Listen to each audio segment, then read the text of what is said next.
नमस्कार, आप जुड़ चुके हैं दैनिक शिफ्ट टाइम से। मैं रश्मि शर्मा, कैमरामैन शुभम भगत के साथ।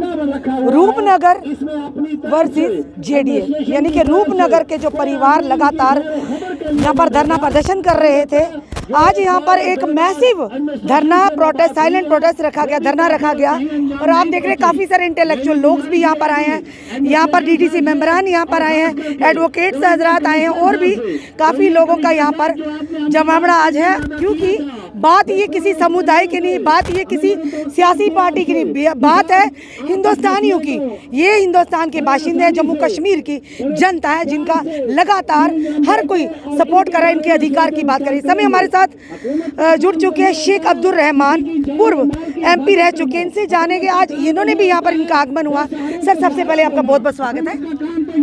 आपका बहुत बहुत शुक्रिया जी। शेख साहब, क्या कहना चाहेंगे यहाँ पर इन परिवारों के लिए जो लगातार आज 33 दिन से धरना पर बैठे हैं कि इनको इनका अधिकार? बात यह है कि इसके कुछ कानूनी पहलू हैं और कुछ आवाम की जो सफरिंग है और जिस तरीके से एडमिनिस्ट्रेशंस को डील कर रही है, उसके खिलाफ जो महीना भर से यहाँ लोग बैठे हैं पुरअमन तरीके से, मुझे लगता है कि मौजूदा गवर्नमेंट जो है वो किसी पुरअमन तहरीक को उससे कोई सिंपैथी नहीं रखती, बल्कि जो डिस्ट्रक्शन करें, जो हंगामा करें, कोई हिजाब के नाम पर, कोई किसी और नाम से, कोई हिंदू मुसलमान के नाम से, तो उनकी हौसला अफजाई होती है। लेकिन जो लोग इस मुल्क के इत्तेहाद के लिए काम कर रहे हैं, उनके साथ इनकी कोई सिंपैथी नहीं है। ऐसी हालत में मुझे लगता है कि बजाय इसके कि ये कोई वायलेंट तरीका इख्तियार करें, तो गवर्नमेंट को चाहिए कि इस तरफ ध्यान दें। ये शेड्यूल्ड ट्राइब तबके के लोग ज़्यादा हैं इसमें हैं, और ऐसी हालत में शेड्यूल्ड ट्राइब के लोगों के लिए जो पूरे मुल्क के अंदर कानून हैं, उनको जंगलात के ऊपर हकूक़ हैं, जहाँ वो रहते हैं उनके उन्हीं पर गुजारा है, उसी पर उनकी रोज़ी रोटी का सारा इन्हिसार है। तो ऐसी हालत में मुझे लगता है कि जब शेड्यूल्ड ट्राइब के साथ ये वायदे किए जाते हैं कि हम शेड्यूल्ड ट्राइब के लिए ये कंसेशन दे रहे हैं, वो कंसेशन दे रहे हैं, तो यहाँ तो दी हुई कंसेशन जो है वो छीनी जा रही है। ऐसी हालत में मुझे लगता है कि इस तहरीक का एक मुस्बत पहलू ये है कि इसमें हिंदू मुस्लिम सारे के जितने हैं मुतहद तौर पर ये तहरीक चला रहे हैं, पुरअमन तहरीक चला रहे हैं, गांधीयन तरीके से चल रहे हैं। और मुझे लगता है कि गवर्नमेंट को इस तरफ फ़ौरन तवज्जो देनी चाहिए। और खुसूसन शेड्यूल्ड ट्राइब जब यहाँ के लोगों को सियासी तौर पर हिस्सादारी मिलती है यहाँ पर, तो ऑल इंडिया लॉ क्यों नहीं यहाँ लागू होता शेड्यूल्ड ट्राइब के लोगों पर? ऐसी हालत में मुझे लगता है कि इस तहरीक के लिए सभी पार्टियों की हिमायत हासिल होनी चाहिए, और उसके लिए कोई मैकेनिज़्म बनाना पड़ेगा जिसके लिए ये तहरीक जो है लॉजिकल कंक्लूजन तक पहुँचे।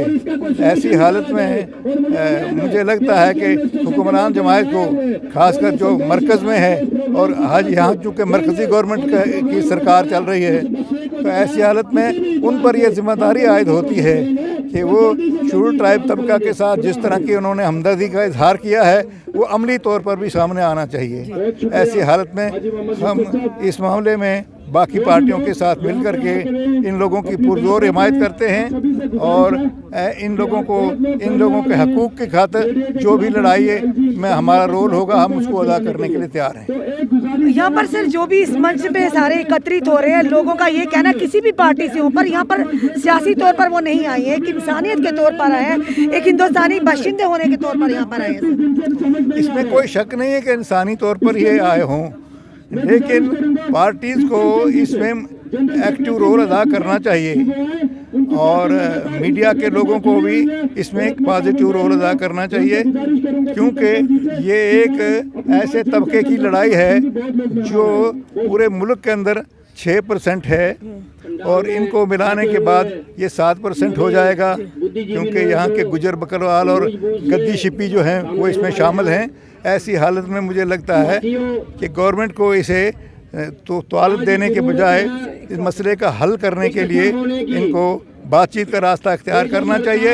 अदरवाइज़ एजिटेशन करने वालों को पुरअमन तौर पर एजिटेशन जारी रखने के लिए हम पूरी सहायता देने के लिए तैयार हैं। धन्यवाद शेख साहब ने बड़ी अच्छी बात कही है कि कहीं ना कहीं मरकजी सरकार को इसमें इंटरवीन करना चाहिए। जो बड़ी बड़ी बातें करते हैं कि हम शेड्यूल ट्राइब्स के साथ है, एससी के साथ है, पर कहीं ना कहीं इस बार उनका बड़ा ही एक अहम रोल है। कम से कम इनकी जो परेशानी उनको हल किया जाए। चलो हमारे साथ सर खड़े हैं, इनसे बात करें। सर क्या कहना चाहिए, हर नेता ने यहाँ पर आकर अपना योगदान दिया है सियासत से हटकर, पर भाजपा का कोई भी यहाँ पर नेता यहाँ पर नहीं आया इनकी बात सुनने के लिए। सबसे पहले आपका शुक्रिया। मेरे ख्याल से जो डिलिमिटेशन हुई है ना, उसमें भाजपा ने अपने हिसाब से जीतने वाले कॉन्सेंसस खुद ब खुद बना ली हैं और उनको लगता है इस वोट बैंक को हमने मुस्लिम वोट बैंक को तोड़ मरोड़ कर दिया उन्होंने, इसलिए अब उनको लगता है कि हम तो अपनी सीटें निकाल चुके हैं, अब इनकी हमें ज़रूरत नहीं है। मैं इसलिए मैं हिंदू हूँ, मैं पहले बताता हूँ सनातन धर्म से बिलोंग करता हूँ और मैं यहाँ पे इंसानियत की जंग लड़ने के लिए पहले दिन से डे 1 से हूँ। नहीं मैं उनको बता रहा हूँ। आपको पता, आपके बीच में कमेंट आते हैं ना, तो कुछ लोग कमेंट करते हैं कि ये जयचंद है, ये दलाल है, कुछ कमेंट करते हैं। मैं उनको बताना चाहता हूँ कि जयचंद ना मैं हूँ ना दलाल हूँ, और मैं क्षत्रिय हूँ, राजपूत हूँ। 500 कुछ रियासतें जब हम राजपूतों ने दी थी तो ये देश बना था। ये उनको मैं अपना रिकॉर्ड बताना चाहता हूँ। और ये रियासत तो महाराजा हरि सिंह की थी, तो हम राजपूत हैं, हमें तो मान होगा। और हमने इनको बसाया। अगर उस समय के गुज्जर, जब महाराजा हरि सिंह का काफिला जा रहा था, गुज्जर को साइड पे किया तो गुज्जर ने दावे से कहा, तेनू पता किस दा राज है? महाराजा हरि सिंह दा राज है। मतलब गुज्जर को जो यकीन उस वक्त था, आज की सरकार पे वो यकीन नहीं रहा। मैं यहाँ पे उस यकीन को कायम करने के लिए बैठा हूँ। मैं यहाँ पे लैंड ग्रैबिंग के लिए नहीं बैठा हूँ। मैं ये नहीं कह रहा कि पूरी जगह आप ले जाओ। मैं सिर्फ बैठा हूँ, पहले दिन से बात चल रही है छतों की। इनके जानवरों को, इनके घरों के लिए इनको छत मिले और सही तरीके से नो ऑब्जेक्शन सर्टिफिकेट इनको भी अलॉटमेंट की जाए, ताकि लड़ाई खत्म हो। लड़ाई है नहीं, लेकिन लड़ाई बनाई जा रही है नहीं। आपको पता है, अगर आप उस पोस्ट पे हो, मैं पोस्ट पे हूँ, ये लड़ाई नहीं है। लेकिन इस लड़ाई को क्रिएट कौन कर रही है? एडमिनिस्ट्रेशन। सियासतदान तो अपना काम करते थे, लेकिन एडमिनिस्ट्रेशन को इतनी सी बात नहीं समझ आ रही, तो इतनी बड़ी बड़ी किताबें पढ़ने का, इतने बड़े रैंक में बैठने का, IAS KS होने का क्या फ़ायदा, जब आप इतनी सी छोटा सा मसला नहीं सुलझा सकते और जानबूझ के क्या बना रहे हो, हिंदू मुस्लिम बने। लेकिन भगवान की कृपा से यहाँ पे आप शंभू जी का मेला लगेगा, आप शंभू जी का ये बाग है।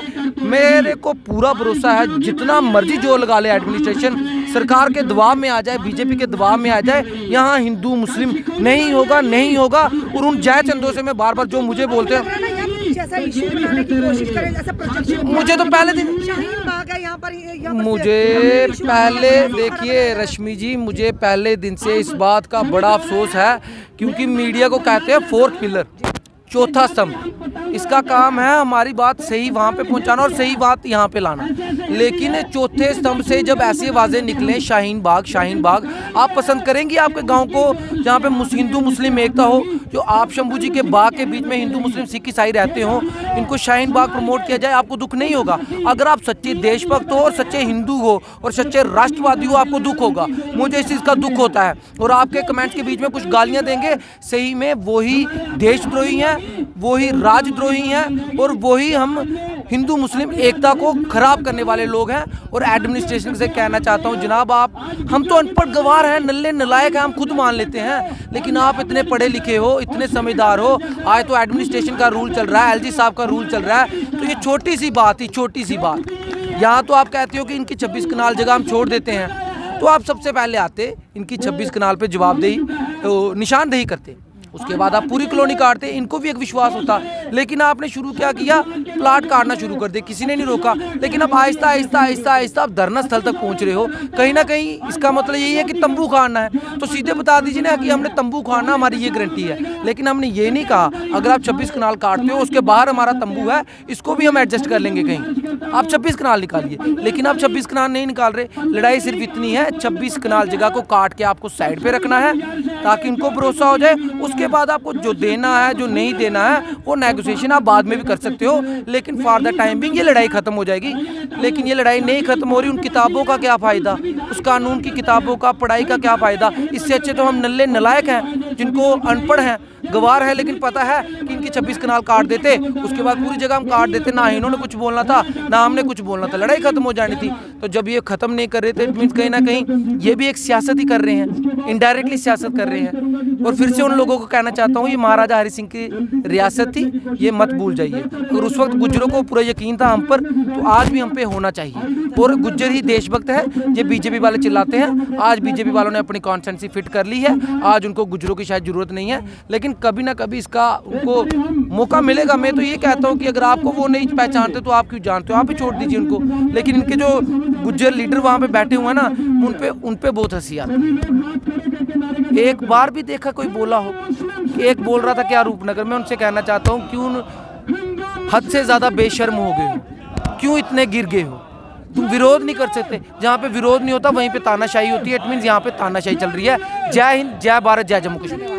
साफ तौर पर लोगों का कहना है कि हम ये जो मांग है ये है 26 कनाल पर। एडमिनिस्ट्रेशन ले अपनी जगह जितनी लेनी, पर सवाल ये है कि 26 कनाल को छोड़कर जो भी करना आप करिए, जब तक पूरा फैसला फाइनल नहीं होता नेगोशिएशन बाद में करिए। पर फिलहाल जो इनकी मांग है इन परिवारों की, हम ये करेंगे, जो परिवार यहाँ पर लगातार 33 दिन से धरना प्रदर्शन कर रहे हैं, इनका ये कहना है कि हमने 26 कनाल, इससे ज़्यादा नहीं मांगते, जो एडमिनिस्ट्रेशन ने करना जिसको देना दीजिए। पर सवाल ये है कि 26 कनाल को छोड़कर जब तक इसका कोई फाइनल इसका सलूशन नहीं निकलता, तब तक यहाँ पर हमें ना छेड़ा जाए, क्योंकि ये लोग लगातार 33 दिन से यहाँ पर शांतिपूर्वक प्रदर्शन कर रहे हैं अपनी मांगों को लेकर। अब देखना यह है किस तरह से मरकजी सरकार और साथ ही साथ कहेंगे कि किस तरह से और जो लोग एडमिनिस्ट्रेशन के किस तरह से इंटरवीन करके इस मसले को जल्द से जल्द हल करने की कोशिश करते हैं। क्योंकि बात फिर से कहेंगे, हम तिरंगे के तले हैं और तिरंगे के तले देशवासी ही बैठता है, देशभक्त ही बैठता है। ये यहाँ पर किसी भी समुदाय के लोग नहीं, हम ये कहेंगे यहाँ पर जो भी बैठे